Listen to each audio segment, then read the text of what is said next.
الحمد لله وكفى وسلام على عباده الذين اصطفى أما بعد فأعوذ بالله من الشيطان الرجيم بسم الله الرحمن الرحيم ألف لام ميم أحسب الناس أن يتركوا أن يقولوا آمنا وهم لا يفتنون ولقد فتنا الذين من قبلهم فليعلمن الله الذين صدقوا وليعلمن الكاذبين.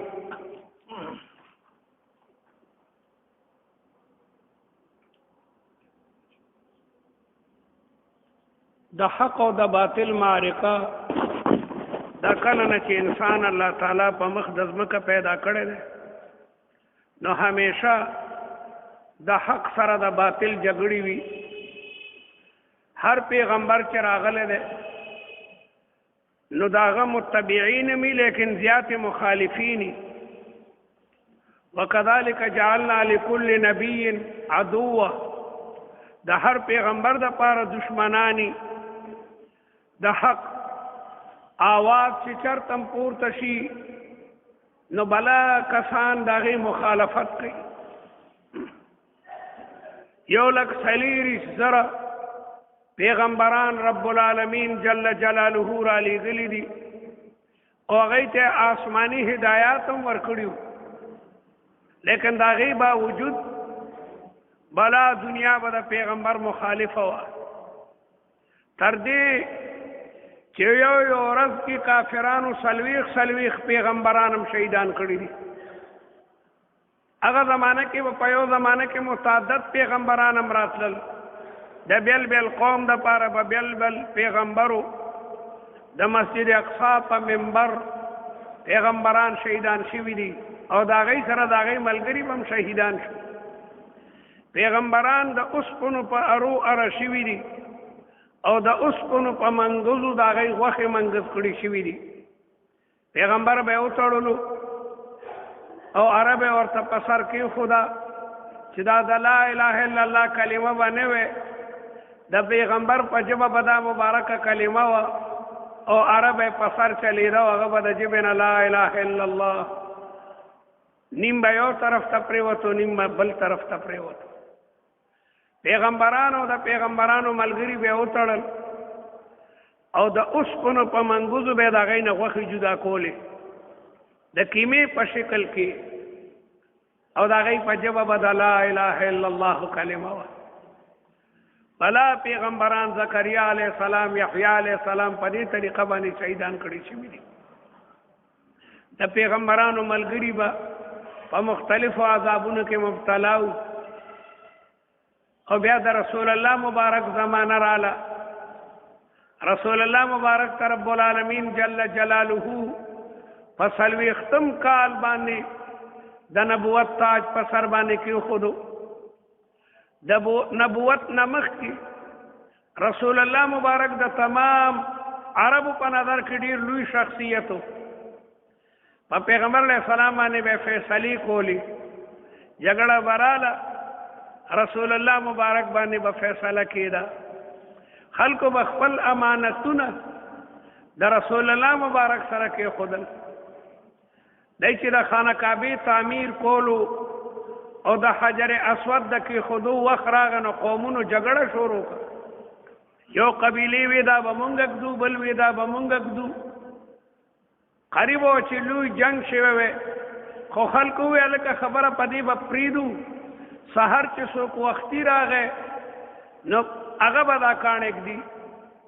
د ټولو نه مخکې رسول الله مبارک راغی حرم ته. بس نو خلق وی جاء الامین، جاء الامین، امین راغه، صادق راغه. د رسول الله لقب الصادق الامین، الصادق الامین، رښتونه او امین، امانتدار.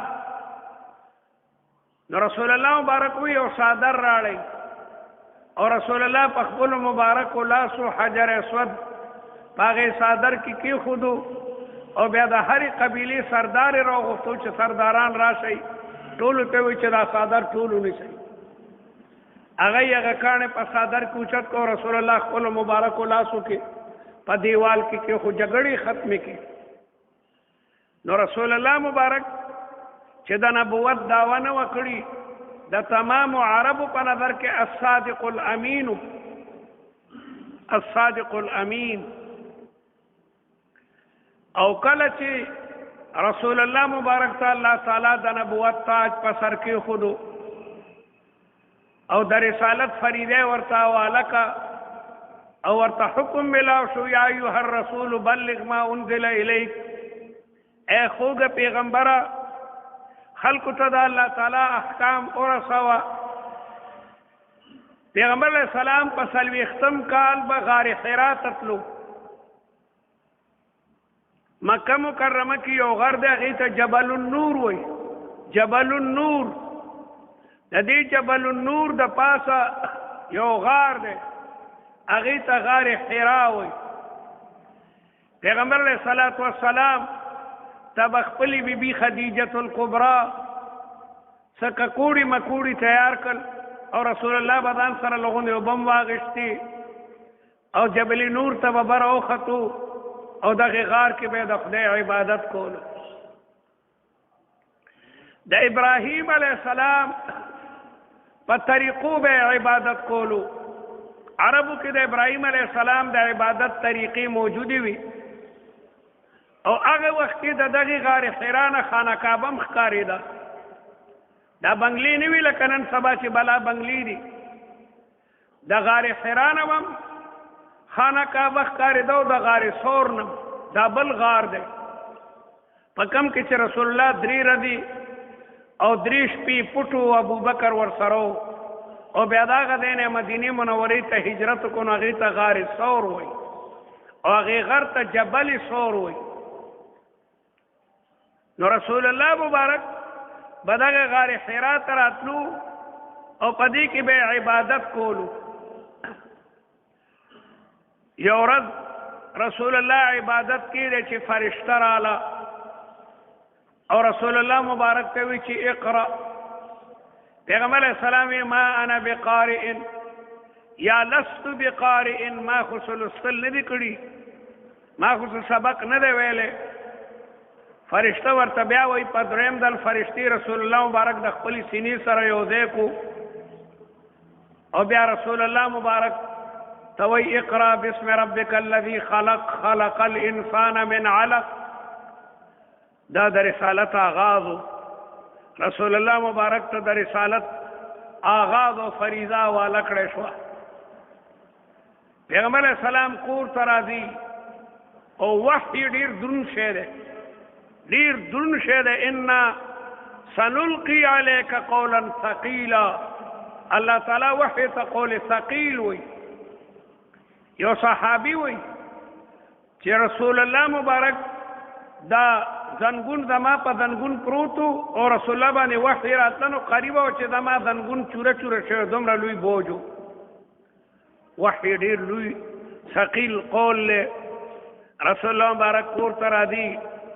او بی بی خدیجه ته وای چې زملونی زملونی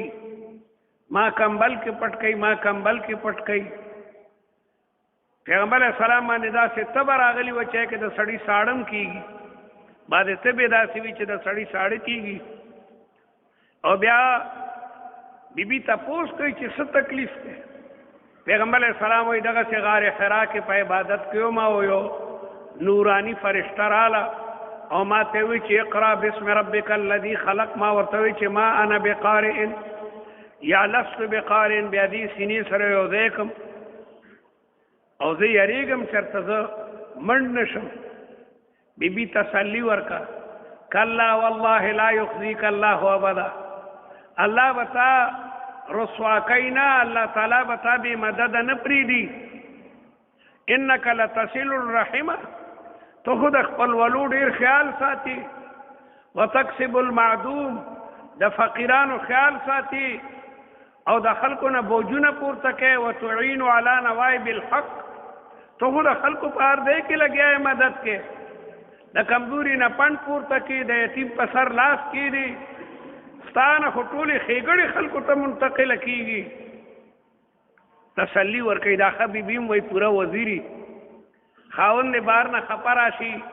بیبي تسلی ورکوي چې مه خفه کېږه الله تعالی به خیر کي شداید او تکالیف راځي او بیا بیبي ځي د خپل تره نه تپوس کوي یا د تره د زوی نه ورقه ابن نوفل کې اختلاف دی چې دا تره دی که د تره زوی دی هغه د آسماني کتابونو ماهر او ډېر بوډا او کمزور هغه ته دی او ټوله قصه ورته بیانوي او بیا رسول الله مبارک ورته بوځي ورقه د رسول الله ټوله قصه اوري او بیا ورته وایي ته پیغمبر دا فرشتې به مخکینی پیغمبرانو ته هم راتلي خو افسوس ته چې ډېر بوډا یې ونو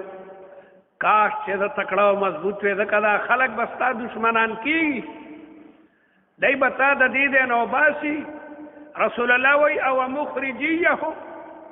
دی به ما وباسي ځکه تمام مکه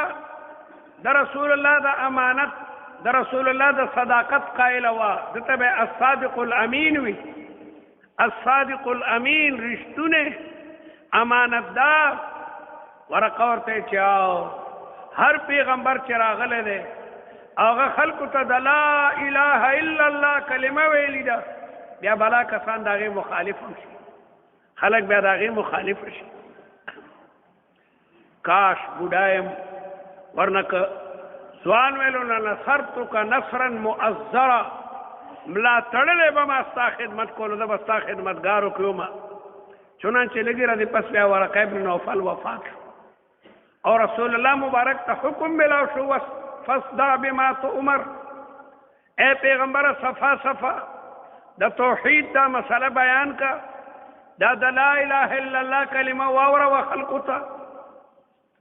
رسول الله مبارک د صفا په غونډۍ خیږي او آواز کوي یا اهل مکه تعالو اے د مکې خلقو راشئ او دا د رسول الله مبارک معجزه وه هغه زمانه کې لوډ سپیکر نو د رسول الله آواز د مکې لرو لرو ځایونو ته مرسېدو او تمام اهالیان مکه د مکې خلک راغی چې رسول الله مونږ ته آواز کوي ځکه دی خو صادق الامین دی ټول خلک چې راجمع شو رسول الله مبارک د هغوی نه تپوس کوي چې دا راته وایي هل وجدتموني صادقا او کاذبا تاسو زه په دې دومره زمانه کې رښتونه موندلی مو که دروغجن تمام خلق ورته یو جواب ورکو چې جربناک مرارا فما وجدناک الا صادقا و امینا مونږ بار بار ته آزمایلی ته رښتونه او ته امینې جربناک مرارا مونږ بار بار ستا تجربه کړې ده ازمیخ مو کړی دی ته صادق او امینې رسول الله مبارک ورته فرمایل که زه تاسو ته وایم چې د دې غر نه هغې طرف ته دشمن دی او تاسو ته راځي او تاسو باندې حمله کوي زما خبره به منوي ولې به نه منو تا خو په زندګۍ کې په دغه شونډو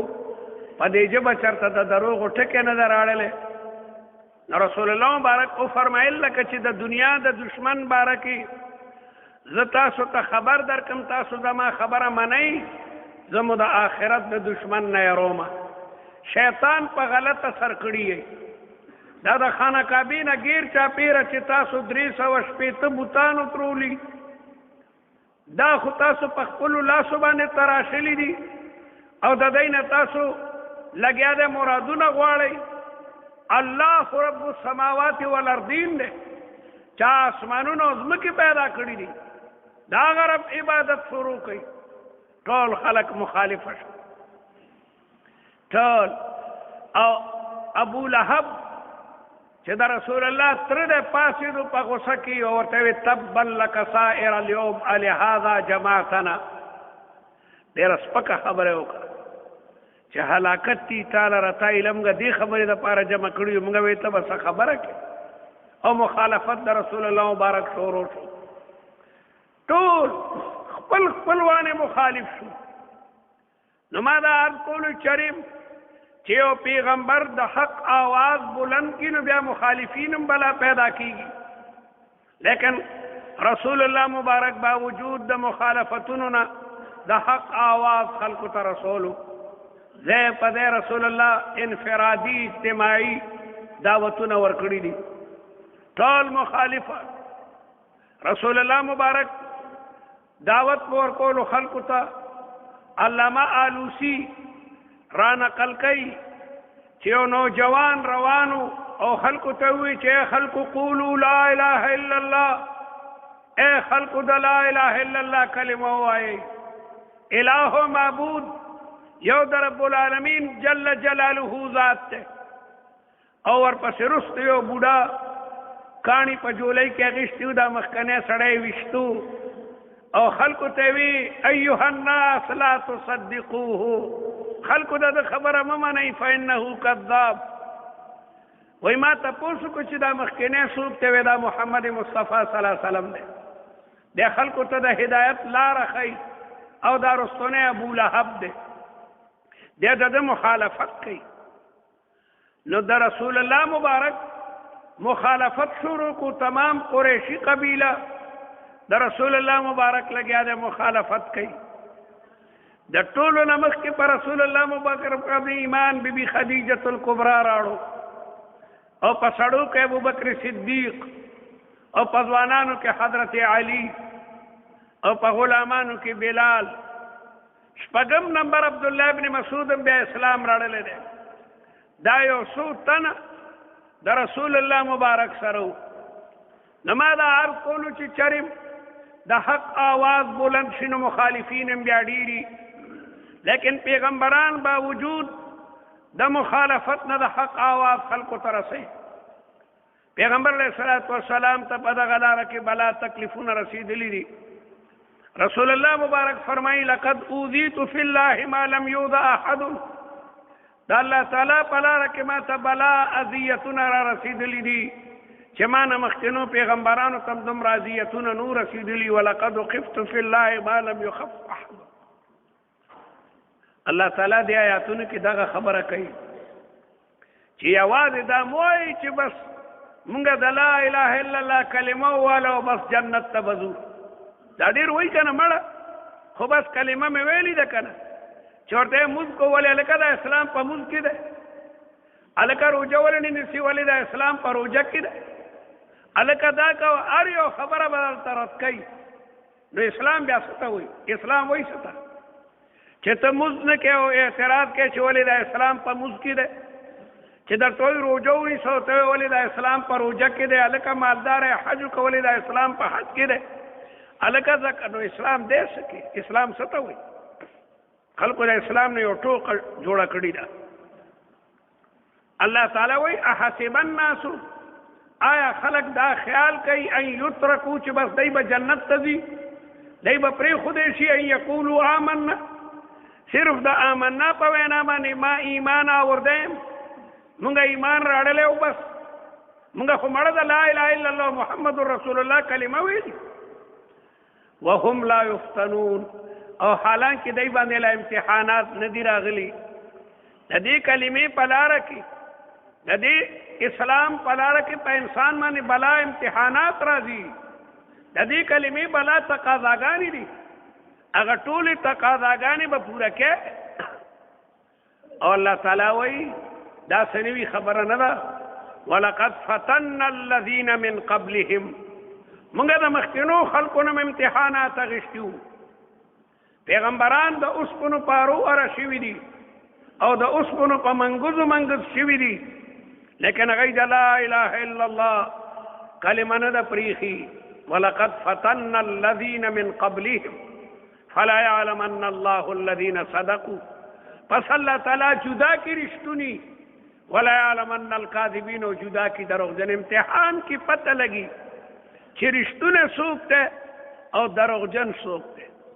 د وینې مجنون څوک ته او د پيو مجنون څوک ته امتحان کی پتہ لگی ان الامتحان یکرم الرجل او یوهان امتحان کې د سړی پتہ لگی د یو طالب علم پته په امتحان کې لګي چې د امتحان ته تیاری کړو پاس شو که پکې فیل شو زمارونو د ابتدا راسي د حق او د باطل د معرکه جاری ده علماء کرامو هر وخت کې د حق आवाज بلند کړی دی او مخالفین مخالفت هم کړی دی. سر کې خود رسول الله مبارک صرف مشرکان دشمنانو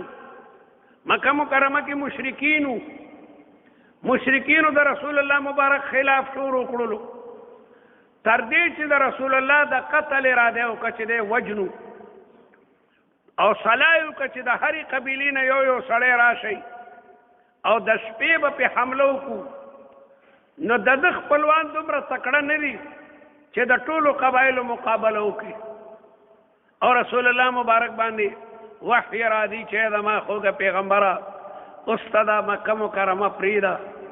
دا خلک ستا د قتل بنا کوي. پیغمبر علیه السلام ته مخکې نه اطلاع وه چې ته به د دې ځای نه ځې او رسول الله مبارک ابوبکر ته ویلي چې دواړه به یو ځای بیا هجرت کوو. ابوبکر صدیق هغې دپاره 2 اوښې تیارې کړې وي. ابوبکر مخکې هم یو ځل د هجرت اراده کړې وه لیکن ابن دغانه کافر ورته وی چې نه مثلک لا یخرج ولا یخرج تا غوندې یو شریف انسان هغه څوک هم نو باسي هغه منع کو. ابن دغانه کافر و لیکن ابوبکر ډیر لوی شریف و د خپل خاندان او د تمام مکی خلکو سره احساناتو نو کافر وی ته به دا مکه نه پرېږدي. ابوبکر صدیق د خپل کور مخې ته وړوکی غوندې د عبادت لپاره ځای جوړ کړی په هغې کې به ناستو او د قرآن تلاوت ته کولو او ډیر بهترین قرات یو او خپل هم رقیق القلب نو قرآن مې چې لوستو جړل به او کافران مې چې تېرېدل او د ابوبکر تلاوت په اورېدو نو هغوی باندې به اثر کېدو ای به اسلام راوړلو نو هغوی ابن دغنه ته لاړل چې دا سړی د دې دی نه تلو تا واپس کو خبر نی اخو د کور نه پس په یو ځای کې کور نه بار یو ځای کې ناست یو چې د قرآن تلاوت کوي د خلکو په اړه ډېر لوی اثر کوي. ابن دغنه ورته ووایي چې دا تلاوت ته کور کې کو ما ته پناه درکړي د خلکو ما ته شکایت. نو ابوبکر صدیق مخکې نه مې اراده کړې وه خو بیا رسول الله مبارک ورته چې دواړه به یو ځای ځو. پیغمبر علیه الصلاة والسلام د شپې نه حضرت علی رضی الله تعالی عنه ته وایي چې زه به ځم او ته زما په کټ به ودی ځکه چې ما سره د خلکو بلا امانتونه دي او دا امانتونه به ته خلکو ته رسې دا د پلانکي امانت دی دا د پلانکي امانت دی. د مکې خلکو تمام امانتونه به رسول الله مبارک سره کېښودل او پیغمبر علیه السلام چې د ټولو کافرانو د کور نه ګیرا چولې ده. پیغمبر علیه الصلاة والسلام څه آیاتونه وایي او شاهت الوجوه دا مخونه د سپیره وي رسول الله ځي او هغه یې نه ویني. رسول الله مبارک لګیا دی ووتو ابوبکر صدیق ځان سره کړلو او شپه په شپه جبل ثور ته لاړل او بره غار دی هغې غار کې ابوبکر او حضرت محمد مصطفی صلی الله علیه وسلم پناه ونیوله او مخکې نه دی او کافر سره صلاح کړې وه چې بیا به ته راځې او مونږ به مدینې منورې ته رسې. هغه زمانه کې لارې معلومول ډېره ګرانه خبره وه. دا سړکونه نو ریګستاني علاقه وه. ریګستاني علاقه کې لاره موندل ډېره ګرانه د هغې بل ماهریني هغې ته عربۍ کې دلیل وایي خریت هم ورته وایي رهنما رهبر. هغې به ډېرې پیسې اخېستې یو قافله به یې د یو ځای نه بل ځای ته رسوله ځکه د شګو په علاقه کې لاره هغه ځان ته پټه شي که په یو لاره سلو خان هم تیر شي او لغوندې هوا راشي د اوښانو هغه پلونه ملونه ځان ته وران کړي او دې دې کې ډېرې تېزې هواګانې چلیږي. اوس هم بعضې موټرې بیا هغې هوا کې ودرېږي خلک به بره څادر وتړي زبردسته غټه شګه ده چې هغه شروع شي د موټر دا روغن موغن ځان ته ختم کړي. ډېرې قافلې شګو کې دغسې دفن شوي دي د شپې نه قافله ودي هوا چلیږي او دا شګه پې لږه لږه راځي ثابتې قافلې. نو ابوبکر صدیق او رسول الله مبارک مخکې یو کافر چې هغه د لارو ماهره ورته ویلي و چې ته به مونږ ته لاره ښې او دومره پیسې به درکوو. د پیغمبر علیه الصلاة والسلام او ابوبکر صدیق هغې غار ته ځي او هغه غار کې بلا سوریو ابو بکر صدیق هغه کې کہانی یا 400 لړم راونوزی مار راونوزی وګدي کسی دي بلکې یو لړم یو مار ابو بکر صدیق په ګوتو چی چلو او رسول الله آرام کوي او د ابو بکر د سترګو نوخ کې را دي د درد د وجه رسول الله چې قتل ویجی دغه پیغمبر علیہ السلام په مبارک تو کانو لګو لګا درد لاړو بلکې بعد تاریخ لیکي چې هغه مار وای چې خو د ډېری مدیره سدلته دیرم چې د رسول الله ملاقات وکم د رسول الله د لیدو د پاره د تمام کائنات منتظرو د لیل او نهار ګردشونه کیدل مخکینو پیغمبرانو زیری ور کړیو عیسی علیہ السلام ویلیو چې دا تاسو مفصل تقریر نکوم ځکه د معنا رسوبا فارقلیت را دي دا فارقلیت معنا احمد مبشرا برسول یاتی من بعد اسمه احمد رسول الله مبارک په فرمایل انا دعوت ابي ابراهيم زه د خپل نیک ابراهيم دعایم سلور زره کال مخکې ابراهيم عليه السلام د خانه کعبه بنیادونه چې پورته کولو د نبی اخر الزمان لپاره دعا کړې و چې خدای زموږ بچو کې یو لوی نبی پیدا کړي ربنا وبث فيهم رسولا منهم يتلو عليهم آياتك چې ستاسو کتاب آیاتونه ولولي يتلو عليهم آياتك ويعلمهم الكتاب والحكمة هغه به د قرآن تعلیمات هم ورکوي شریعت پورته ښیي ویزکیهم او د خلقو د زړونو نه به د کفر او د شرک زنګونه لر کوي او د توحید په اوبو به پاکوي او خدای ته غالب او د حکمتونو مالک ابراهیم علیه السلام ته دغه رسول الله مبارک ته پاره دعا کوله او عیسی علیه السلام خپل قوم ته د دې پیغمبر بارکي نو باقاعده د آسمانونو گردشونه په دې انتظار کې چې نبی آخر الزمان به کله راځي نو بعد تاریخ لیکي چې هغه مار وي چې دغه د ډېرې مودې راسېدل تیمه چې دلته به نبی آخر الزمان راځي پیغمبر السلام او ابوبکر دغه غار کې 3 ورځې او 3 شپې وو د ابوبکر صدیق زوی به تیر ماسختن راغې غار ته او ټول حالات په بیان کړل چې د مکې کافرانو د سلو اوخانو اعلان کړی دی کچام د محمد علیه الصلاۃ والسلام سر راړو نو سلو خان به نام ورکو یا کو جون دی ونی ولورای وس سلو خان نام او نن کافران دا صلا کوي ټول خبر به د مکې مکرمه راړو بیا به پښمنی کې واپس راغی خپل کور ته کافرانو به وی جوړې د کور کې شپه کړي حالانکه هغه د شپې نه غار کیو او دارنګه د ابوبکر غلام به ګړي سرولي ما سلطان کې به ګړي بروخي ګولي او دا غینه به پي اول شلو رسول الله مبارک ابوبکر صدیق ته به ورکل او کافران چاپیره خوارو چې پکم ځای کې مونږ به حاصل کو د سلو خان نام وګټو او بیا درې دې پس او مګه کافر دي کافر کېم گیا د وادي پوخو خیانت نه کول ورنه ویلی بوله کده دې زمانه مسلمانو د دې زمانه مسلمان خو مسلمان وجني جاسوسي کوي دا ټول افغانستان کې چې کوم دا په لولو مجاهدینو بمونه را دي دا مسلمانان باقاعده لګا دي سی ډي کوي لوګو نه غمې وی هغه دې کې کیږي نن مسلمان د مسلمان د لاس لګا دي ختميږي هغه کافر چاتم نه وي ورنه سلو خان غم ګټل شو لیکن هغه لوز کړو چې د مدینه منورې ته رسومه چنانچه هغه رسول الله مبارک او صدیق راولي ما دا عرض کولو چې په مکه مکرمه کې د رسول الله مبارک دشمنی د مشرکین مکه او سره او چې مدینه منورې ته رسول الله هجرت کوي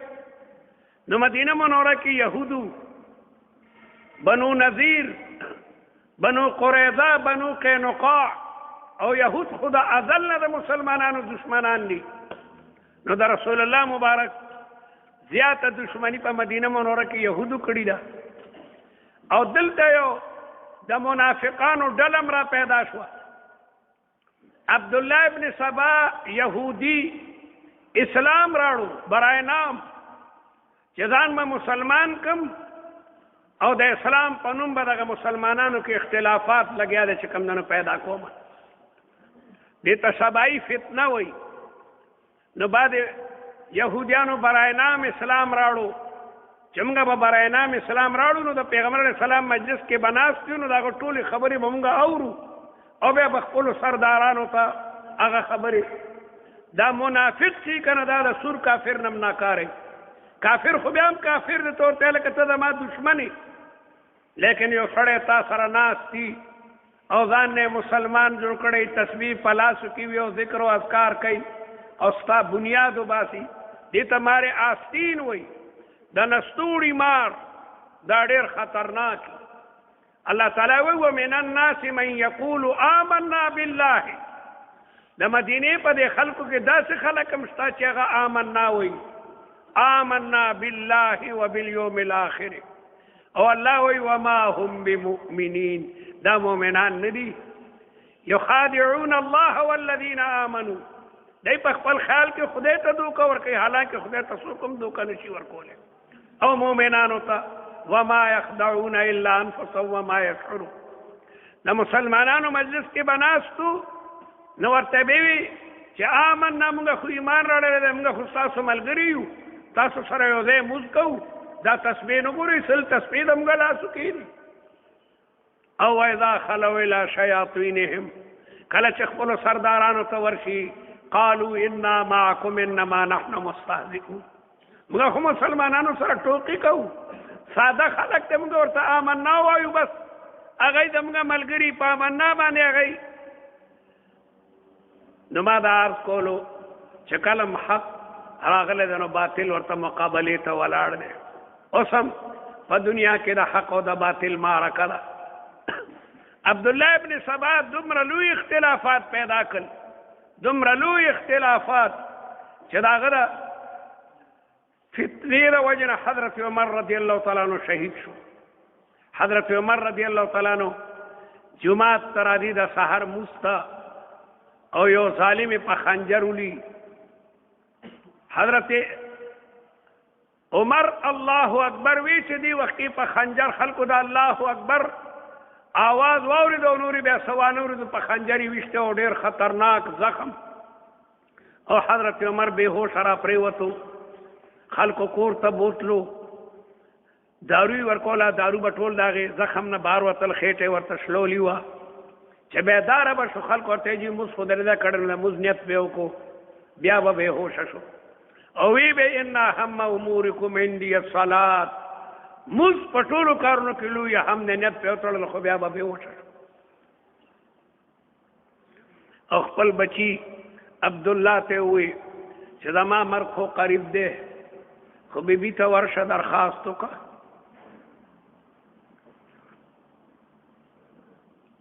کما ته د رسول الله مبارک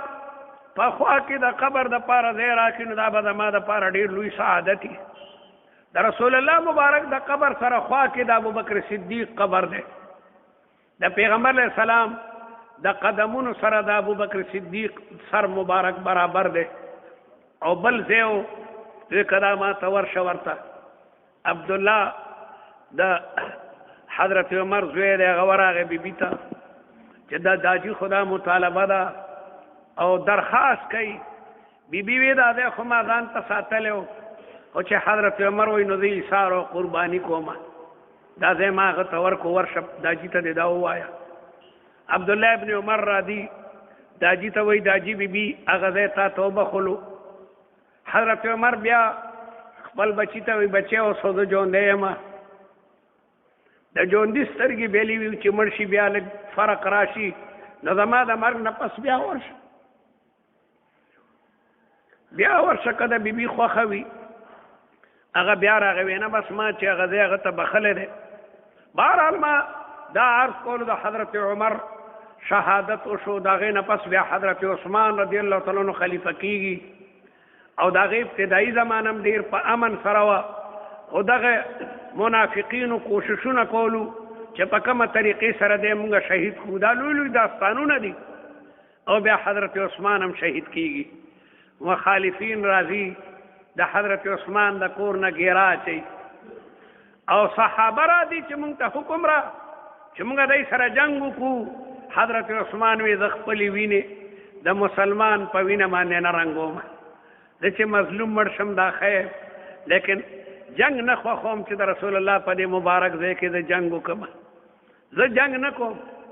او د قرآن تلاوت کولو بدقسمته ظالمان رالل او حضرت عثمان شهید کو. د قرآن مجید په دې آیت فسیکفیکهم الله د حضرت عثمان د شهادت وینه چې کوم دنه توش او د هغې نه وروسته بیا فتنې شروع شولې. فتنې شروع شوې، بیا فتنې بندې شوي نه دي. الله اکبر. بیا صحابه حضرت علی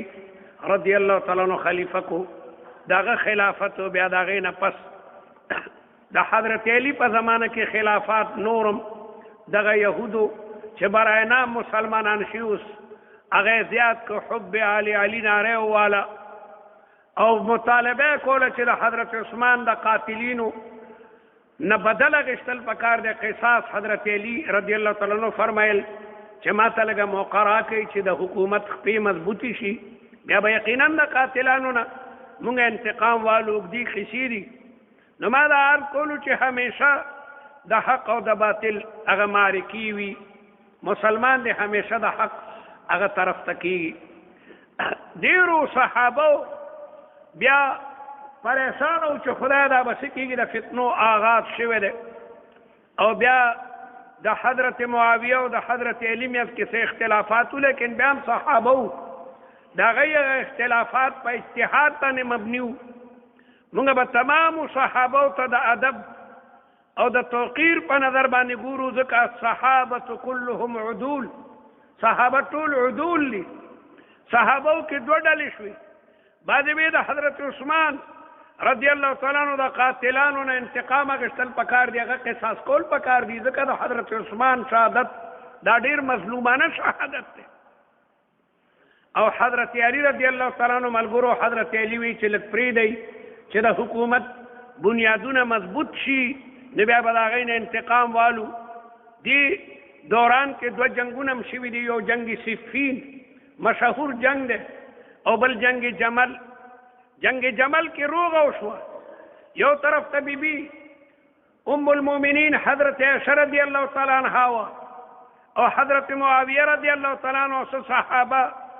او بل طرف ته حضرت علی رضی الله تعالی عنہ او میس کې صحابه روغه وکړه چې بالکل زموږ روغه ده. او دغه قاتلان د حضرت عثمان هغه وی دغه روغه کول شو، بیا خو زموږ نمبر دی، موږ بیا قصاص کیږو.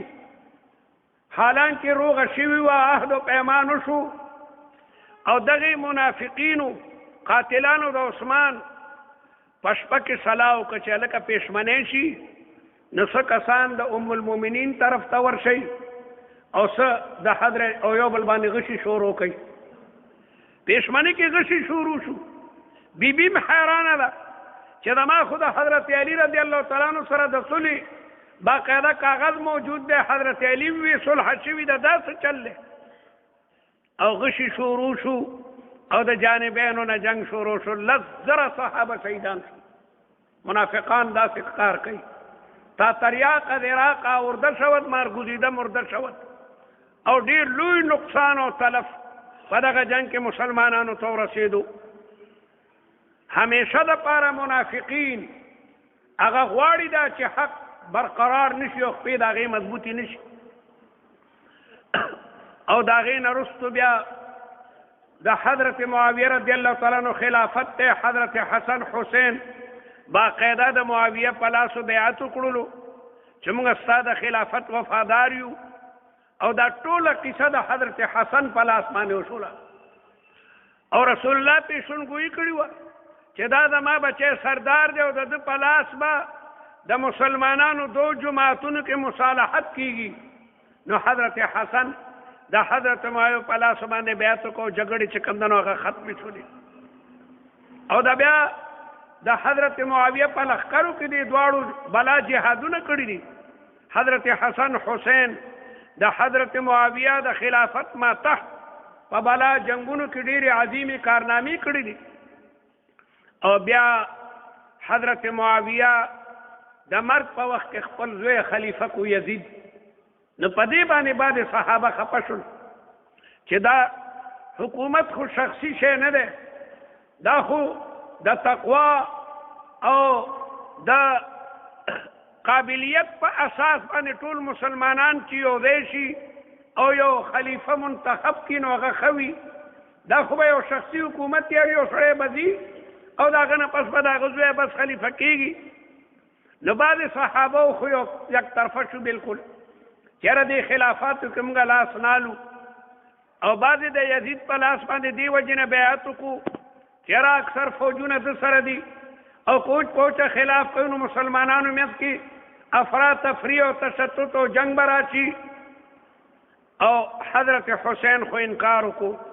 چې زه د یزید په لاس باندې بیعت نه کوم، ځکه د یزید باره کې بعد خبرې داسې وي چې هغه د شریعت د چوکاټ نه بهر وي. او دارنګې عبدالله ابن زبیر مخالفت وکړو چې موږ د ده په لاس باندې بیعت نه کوو. حضرت حسین او ابن زبیر دواړو د مدینې منورې نه گویا هجرت کو لاړل مکې مکرمې ته، والته بلا ملګري او بیا د هغې نه پس یو لوی خلاف چې کوم دنو شروع شو، منافقانو ته موقع میلاو شوه. منافقانو خو اور بل کو چې د مسلمانانو منځ کې دغه شر او زیات منافقان د عراق په دغه علاقو کې وو. هغه هم دا غوښته چې د مسلمانانو منځ کې سم یو لوی جنگ شروع شي. چنانچې د عراق خلکو د کوفې خلکو خطونه شروع کړل. هغوی ته پته ولګېده چې حضرت حسین د مدینې منورې نه تللی د مکې مکرمې ته. خطونه یې شروع کړل چې دلته راشه، دا ځمکه تا دپاره مفیده ده، دا خلک ستا د پلار او ستا ډېر تابعدار دی او داسې دي او داسې دي او داسې دي. خطونو د پاسه به خطونه راتلل او قاصدانو د پاسه به قاصدان چې کوم دنو هغه راتلل. وعلى کل حال مخکې تفصیلات په بیا بیان کړم. همیشه د هغه وخت نه چې مسلمانانو کې دغه اور بل شوی نو دا اور لا تر اوسه پورې مړ نه دی. په دغه ورځو کې هم بعضې خلک د صحابو بد وی او بعضې خلک په تیش کې راشي. صحابه كلهم عدول، د صحابو باره کې یو لفظ ویلم دا مناسب نه دی. الله تعالی قرآن مجید کې د صحابو تعریف کوي. محمد رسول الله والذین معه اشداء على الكفار رحماء بينهم تراهم ركعا سجدا يبتغون فضلا من الله ورضوانا. صحابه تعریف زي پدې د صحابه تعریف. اور رسول الله فرمایي الله الله فی اصحابی، دا الله نو یریږي دا الله نه. زما د صحابه بارکی لا تتخذوهم من بعدی غرضا، زمانه پس صحابه د کنزلو نه مگر روي چې کندل او بدر ورته کوي. فمن احبهم فبحبي احبهم، څوک چې د صحابه سره مینه ساتي دا به ځکه ساتي چې ما سره به مینه. صحابه زما ملګري دي. ومن ابغضهم فببغضي يبغضهم، څوک چې زما د صحابه سره بغض او دشمنی کوي دا به دې وجه نه ساتي چې ما سره به دشمنی وي. نو د صحابه ډېر لوی مقام دی، ډېر لوی مقام. نو د صحابه باره کې حضرت معاویه من کبار الصحابه د لوی صحابي دی. رسول الله مبارک ورته دعا کړې ده اللهم اجعله هاديا مهديا واهد به، خدای دې هادي او مهدي کې او د په ذریعه بلا خلکو ته د هدایت هغه لاره نصیبه کړي. پاتې شو یزید. یقینا د یزید بعد خبرې هغه نامناسبه دي، لیکن بیا اهل سنت وایي چې لعنت ته پې نه لېږي. اخون درویزه وایي لعنت مه کړه په یزید چې لرفض شي بعید. ټیک ده غلطۍ تې شوي دي، لیکن ملعون ورته مه وایه. او دا خبرې چې کوم نو تازه کوه ما د صحابه باره کې ډېر د ادب او ډېر د توقیر کلمات چې کوم نو استعمالوه. بعد خلک حضرت معاویه رضی الله تعالی عنه ته بدرد وایي، ډېر خلک ابو بکر صدیق ته بدرد وایي، عمر فاروق ته بدرد وایي. زموږ امام ابو حنیفه رحمت الله علیه فرمایي ثلاثه من الایمان، د ایمان درې نښې دي. ان تفضل الشیخین وتحب الختنین والمسح على الخفین. د ایمان درې نښې دي. شیخین به افضل الصحابه مني. شیخین نه مراد ابو بکر صدیق او عمر فاروق ته دا به افضل الصحابه مني. بلکې د ابو بکر د صحابیت منکر ائمه اربعه وایي چې کافر دی. څوک چې وایي ابوبکر صحابي نه دی هغه په نص د قرآن باندې کافر دی. ځکه قرآن مجید کې راځي اذ یقول لصاحبه لا تحزن. په غار حرا کې ابوبکر د رسول الله مبارک سره او کافران تر غاره پوری دي. هغه د پل ماهر او په پل پسې لاړل چې دا پل خو تر دې راغلی دی او رسول الله مبارک او ابوبکر په غار کې دی. ابوبکر ورته روغونې وي چې کافران خو راغلي دي، قدمونه هغه دي ښکاري. رسول الله ورته وی لا تحزن، غم مه کوه، ان الله معنا، الله موږ سره دی. قال تر دې یقول لصاحبه، رسول الله مبارک خپل ملګري ته وایي. نو د ابوبکر صحابیت په نص د قرآن ثابت دی لصاحبه لا تحزن ان الله معنا. کافرانو ته خدای دا توفیق ورنکړو چې داسې سر ښکته کړی وي او کتلی وي. ځکه د غار په خولې کونترې په اګو باندې ناسته وه او عنکبوت هغه خپل تنسته کړي وه، وې که ننوتی و د عنکبوت دا سرونه به ټول شلېدلي وو، هغه یې سر هم ښکته نه کړلو. که سر یې ښکته کړی و رسول الله مبارک به هم کتلی، ابوبکر صدیق هم، لیکن الله هغوی نه دا توفیق لرې کړو. نو رسول الله مبارک ابوبکر ته وی لا تحزن، غم مه کوه، ان الله معنا، خدای مونږ سره دی. نو د ابوبکر د صحابیت منکر قطعي کافر دی. او حضرت عمر تعریف کوي رسول الله مبارک واشدهم فی امر الله عمر. عمر په دین کې د ټولو نه کلک او مضبوط دی. نو دا دوه صحابه دا به افضل الصحابه مني. او وتحب الختنین، د رسول الله د زمانو سره به محبت ساتي. د رسول الله یو زوم حضرت عثمان رضی الله تعالی عنہ دی او بل زوم حضرت علی دی. د دې دواړو سره به مینه ساتي. او دریم شی په موضوع باندې به مسه کوي. ډېر خلک په موضوع مسه نه مني. دا د ایمان نښې دي. الله تعالی دې ستاسو زموږ کې د صحابه او توقیر او عظمت